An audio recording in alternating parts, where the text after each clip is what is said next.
Hello students, today I'm going to read to you Too Small for Football from Don't Be Fooled. Too Small for Football? Written by Hayden Middleton. Illustrated by Jennifer Ward. From Don't Be Fooled.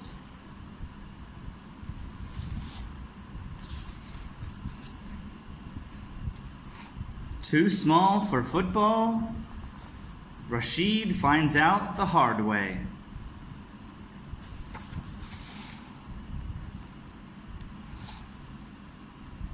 Rashid only ever wanted to be a footballer.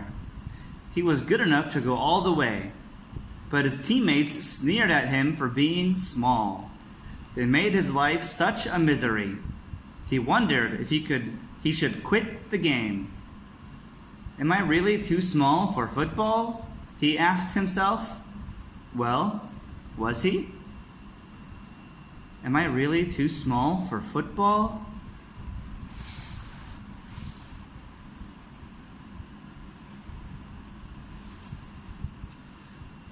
Rashid was football mad. He longed to be a footballer when he grew up. I think you love football more than you love me, said his mom. Rashid smiled.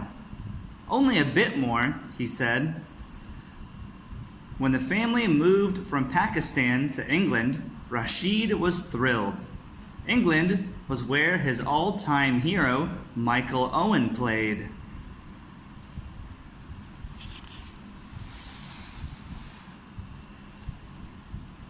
Tiptown Tigers. In his first week in England, Rashid went training at the local boys' club, Tiptown Tigers. You did well, Rashid, said Mr. Price, the coach. In Saturday's game, you and my son Dean can play as twin strikers. Twin strikers? Cried Dean. But I'm twice as big as him. So what? Said old Mr. Burns, the assistant coach. If a player's good enough, he's big enough. The game on Saturday went badly, and soon the Tigers were losing 3-0. Get the ball to Rashid, yelled Mr. Burns from the touchline. Can't, Dean yelled back. He's so small, we can't see him. Moments later, Rashid won the ball in a tackle. Then he fired a lovely shot into the corner of the net. Goal!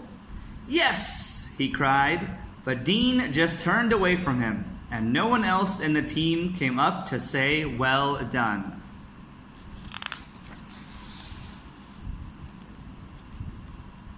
At training next week, Dean and the other players kept glancing at Rashid, then winking at one another. When Rashid got home, he found an email from Mr. Price. He stared at it, gobsmacked. Dear Rashid, you're way too small for my team. I'm dropping you. Forever, George Price. Rashid was badly shaken. He lay awake all night wondering how a coach could be so cruel. But first thing in the morning, Mr. Price rang. I'm really sorry, Rashid, he said. That email was from Dean, not me. I told him off and made it clear that you're the best player we've got. Anyway, you are playing on Saturday, okay?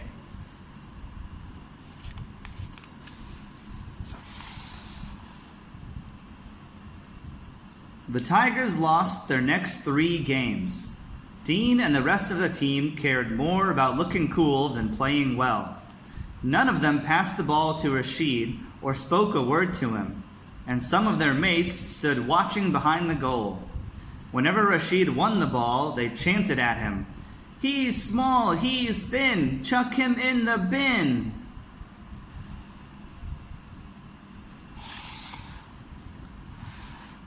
When Mr. Price tried to stop them, They ignored him and chanted louder than ever. During the third game, the abuse started to get to Rashid.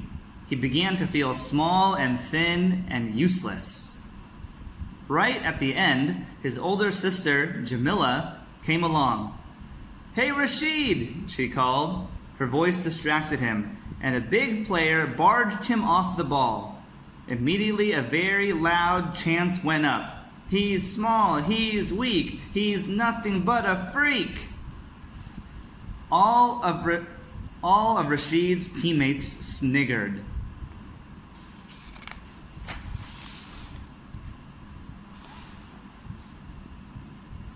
"That was awful," said Jamila, hugging Rashid after the game.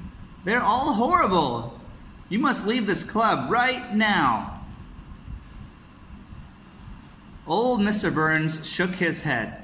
"If Rashid walks away, then he'll be letting them win." "You're a very good footballer, Rashid. I think you could be a great one. Don't let them stop you playing."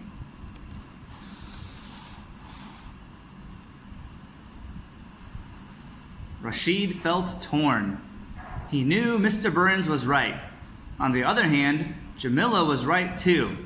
Those people were horrible, and Mr. Price couldn't seem to do anything about them.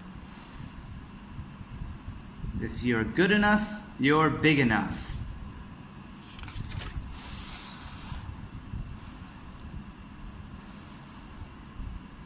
"So what are you going to do?" Jamila asked later on at home. "I'm trying to decide," sighed Rashid. "It's no fun playing for the Tigers, but I love football so much." "Then play for someone else." "I can't. Other clubs are too far away." "And please, Jam, don't tell Mom and Dad about this.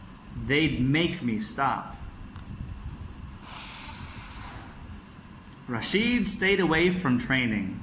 That night, a note was pushed through his door. "Dear Rashid, I know it's hard, but don't give up. Size doesn't matter. Now winter's here, the pitches are slippery, and you'll run rings around bigger, more clumsy players. Yours, Albert Burns."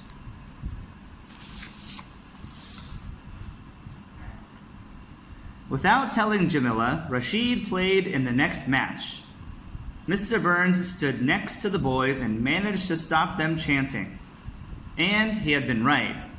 On the muddy pitch, Rashid kept skipping around the other team's defenders. But Dean missed 2 easy chances to score, so Tiptown could only draw 0-0.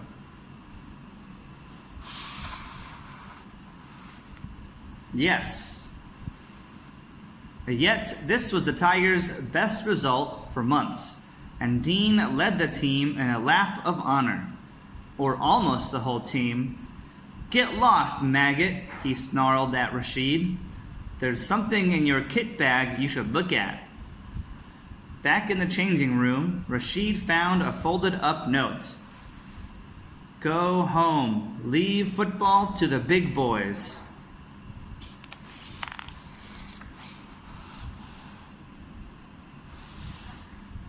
Mr. Burns grabbed the note from Rashid, screwed it up, and threw it away. Rashid looked down with tears in his eyes. "Okay, son," said Mr. Burns, "I've got a plan. Will you play one more game for the Tigers?" Rashid shrugged. He was too upset to speak. "One more game, Rashid. Leave the rest to me." Rashid nearly didn't go to the game. He didn't think he could face it. Then he realized he couldn't let Mr. Burns down. When he arrived, the old guy just smiled at him. He said nothing about his plan.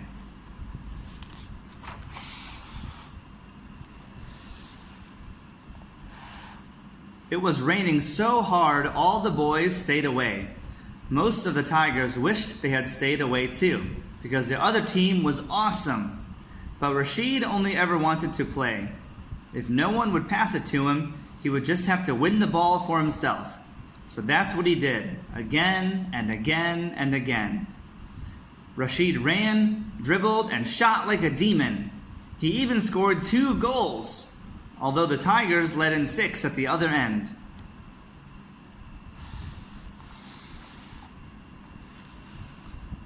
A man with an umbrella was standing near Mr. Burns.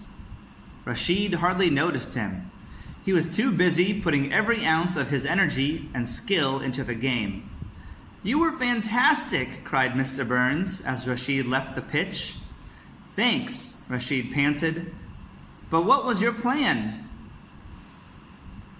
"To get me to come and watch you?" said a voice behind him. Rashid turned to find the man with the umbrella.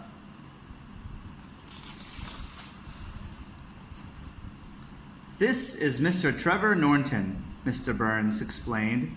"He's a talent scout for Grimsdale in the Nationwide League. He thinks you're so good, he wants you to join his club's academy." "Really?" gasped Rashid. "Your parents have to agree, of course," said Mr. Norton. "You'd start off in the under-11 team. Then I think you'd stand a good chance of winning a football scholarship and becoming a professional. How does that sound?" "Pretty good," grinned Rashid. "You've hit the big time, son," said Mr. Burns. "You're going to be the next Michael Owen."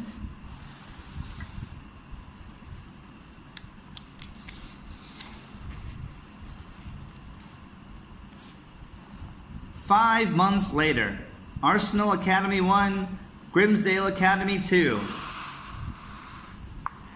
And who jumped high to head the winning goal? Little Rashid. "You were magic, Rashid," said Mr. Norton. "Your teammates think so too. They voted you player of the season. Now a reporter from the local paper wants to hear your story. Okay?" "Okay," laughed Rashid. "It's brilliant. Everything's brilliant."